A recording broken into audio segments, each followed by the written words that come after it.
రాజు weds Rambai సినిమాలో హీరోయిన్కు ఆమె తండ్రి హెచ్ఐవి వైరస్ ఇంజెక్షన్ ఇస్తాడు. ప్రేమించిన వారిని మర్చిపోకపోవడంతో కూతుర్ని చంపేయాలని కన్నతండ్రే ఇలా చేస్తాడు. అచ్చం అలాంటి ఘటన మేడ్చల్ జిల్లా పోచారంలో చోటు చేసుకుంది.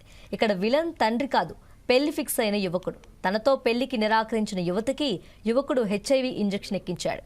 యువకుడితో పాటు తల్లిదండ్రులకు గతంలోనే హెచ్ఐవి ఉంది. పోచారానికి చెందిన యువకుడు మనోహర్తో యువతికి వివాహం నిశ్చయమైంది. ఎయిడ్స్ ఉందని తేలడంతో యువతి పెళ్లికి నిరాకరించింది.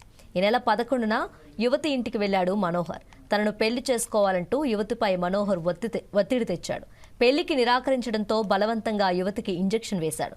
ప్రస్తుతం పోలీసులు యువకుడిని అదుపులోకి తీసుకున్నారు. ప్రస్తుతం అమ్మాయికి ఆసుపత్రిలో చికిత్స కొనసాగుతుంది.